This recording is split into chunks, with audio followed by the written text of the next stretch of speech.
Hello, and welcome back to another train operator's history video.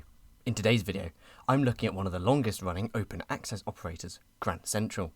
An open access operator is not bound by franchise restrictions, and is ran entirely at the risk of the parent company for profit, with Grand Central branding itself as a low-cost alternative to LNER for London services from the north east of England. Grand Central have been operating since December 2007 and have seen many developments, expansions and proposed routes and rolling stock changes since beginning operations. Today, we'll look at the history of Grand Central and determine whether it has been a successful open access operator. If you enjoy, do consider liking, subscribing or supporting me through Patreon or my channel membership. Thank you and enjoy the video.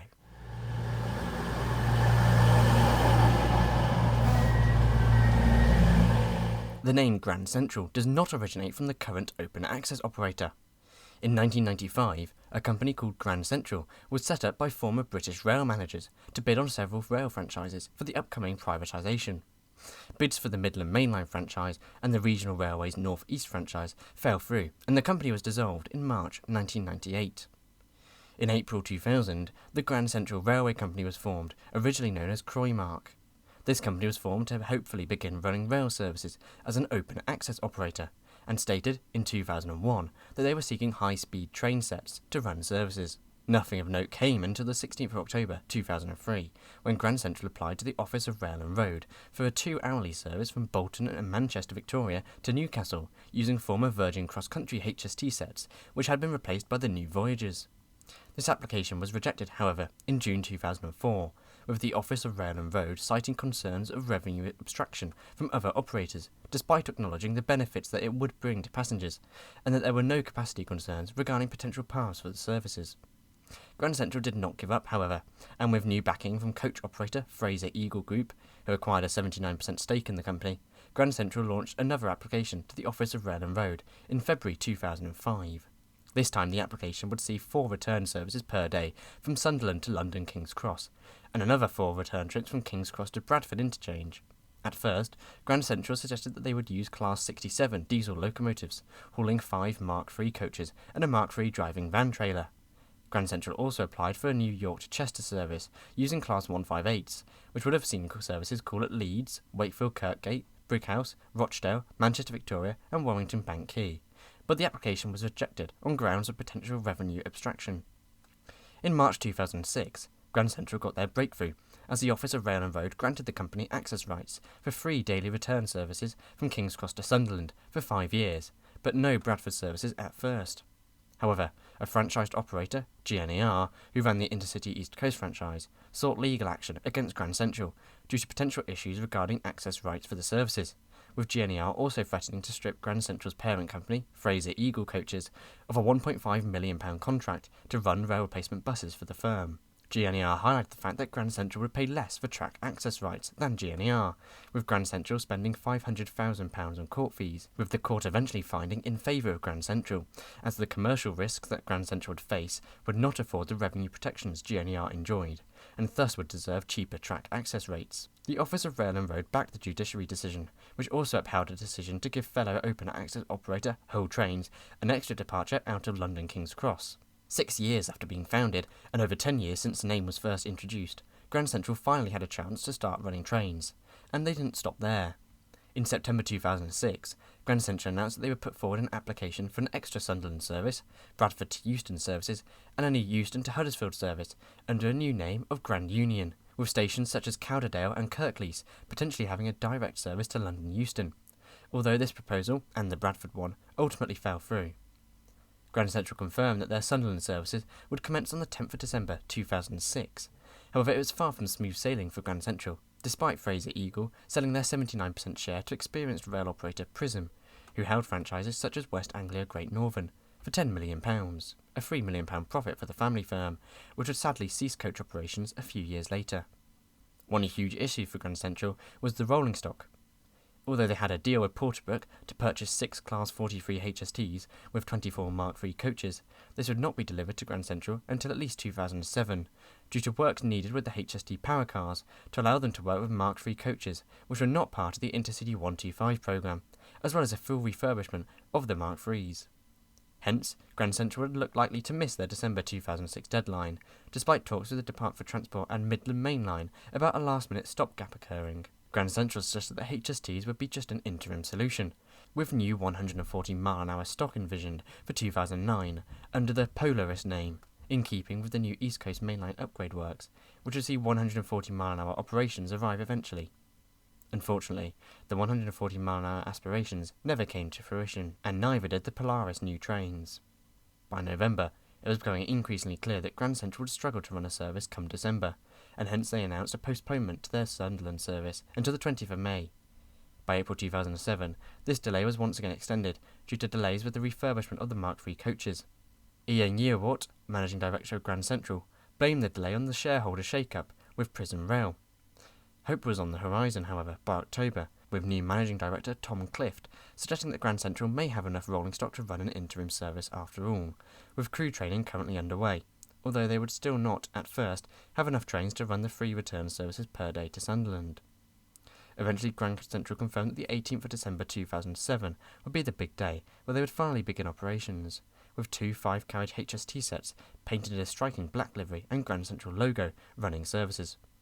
The service was sparse, just one return trip a day to Sunderland, with a second return trip to York also provided, both from King's Cross. February 2008 saw Grand Central finally have an update regarding the full launch, receiving its final HST set in early February, with March the month for the full service introduction.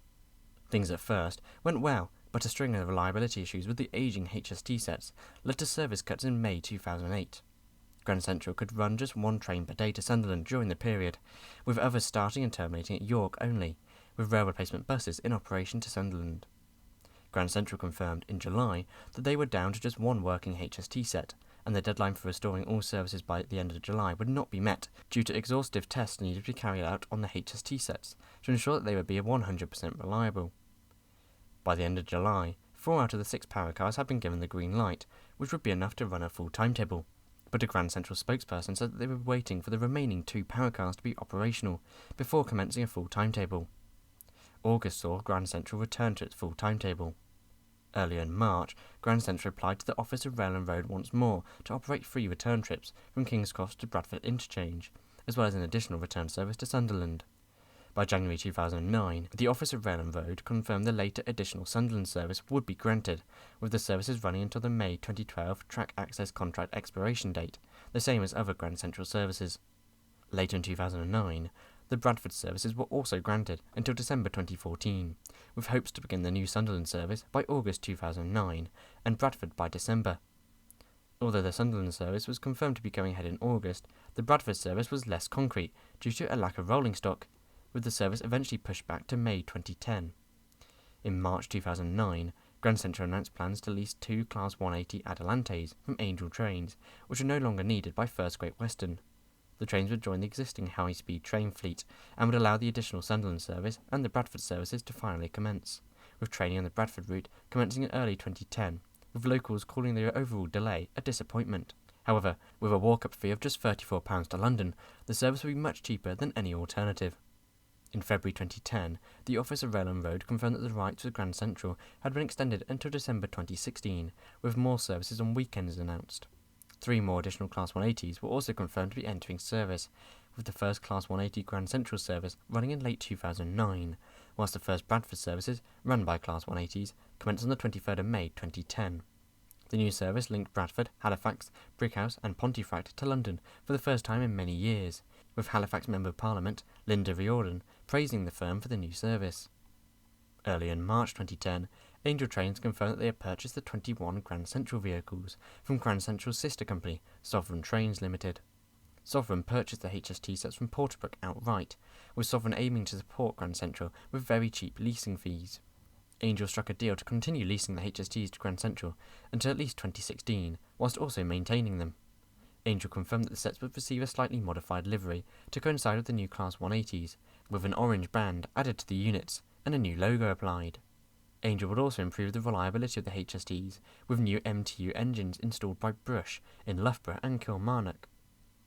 The end of 2010 would see Grand Central once again try and expand services, with Grand Central potentially looking at taking over East Coast services to Lincoln after East Coast announced that they would be saving £9 million a year by cutting most services from Lincoln to King's Cross. Grand Central could have used these paths as Lincoln to London services ran by Grand Central rather than East Coast.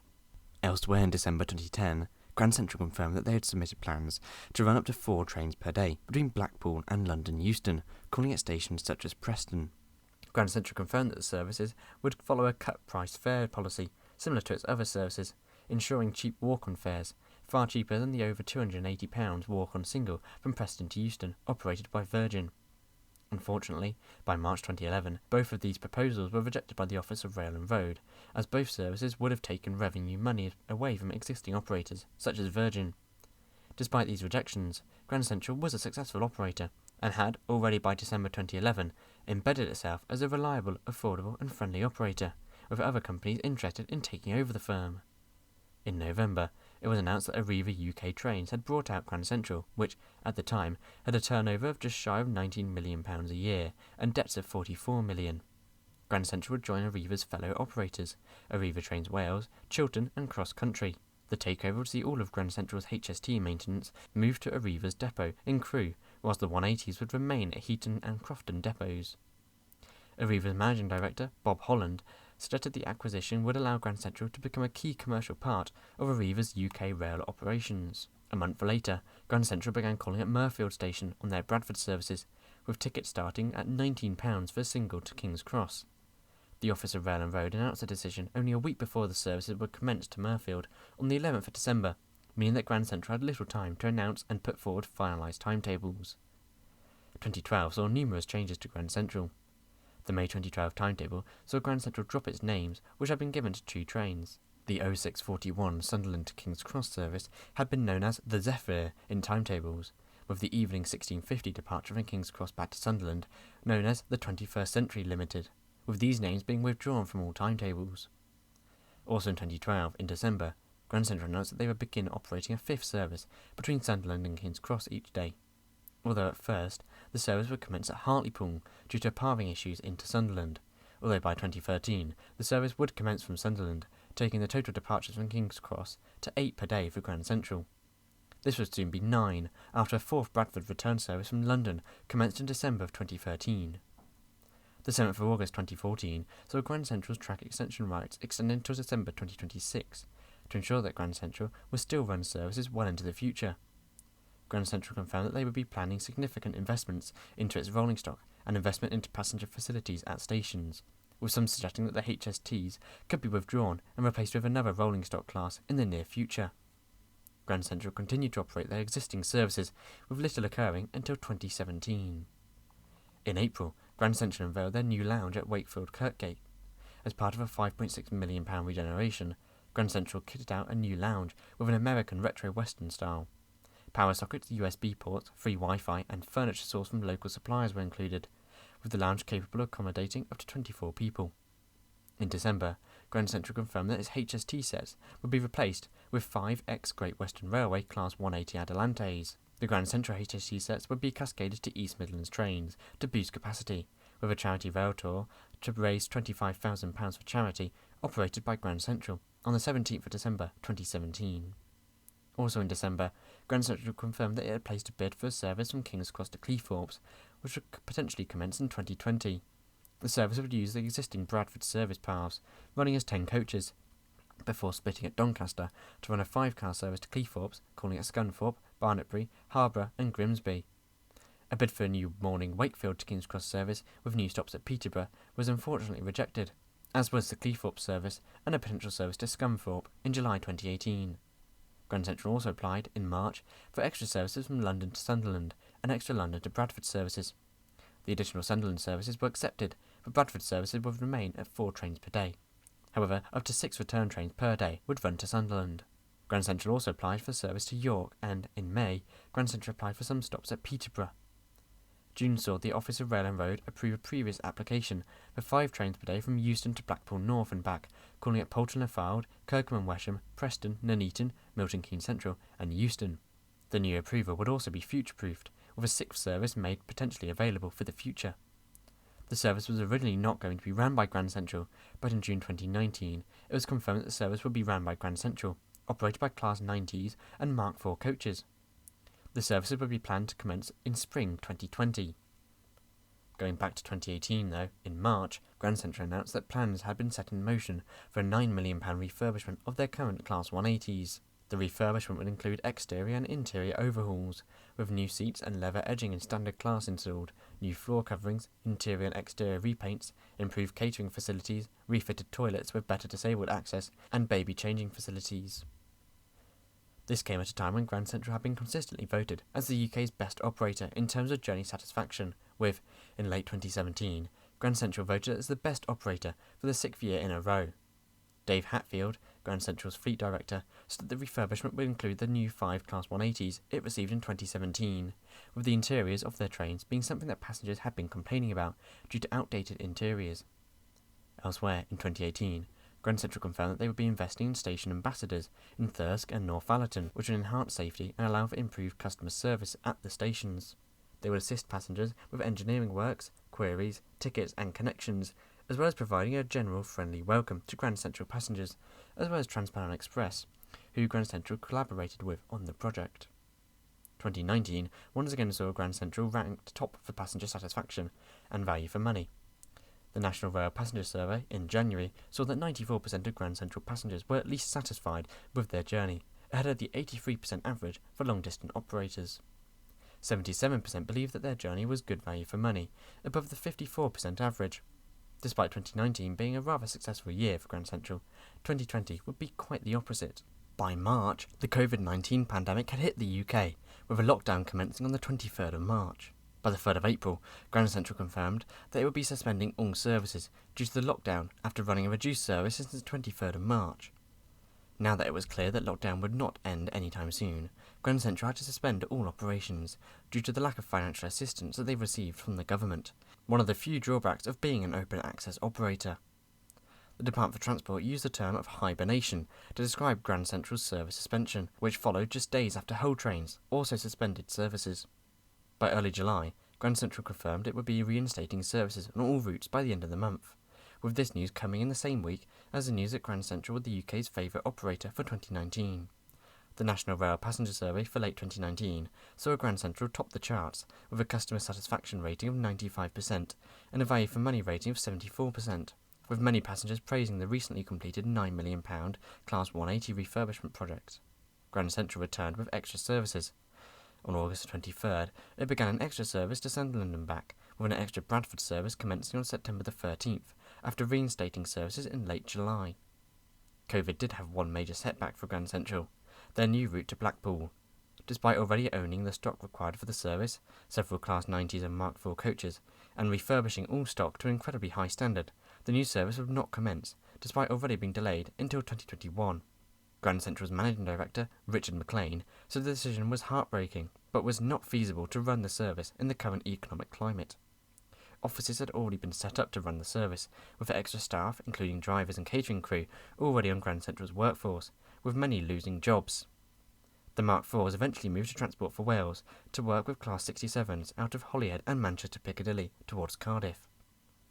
Grand Central blamed the lack of outside help on the cancellation of new services, with the open access business model not allowing government finance.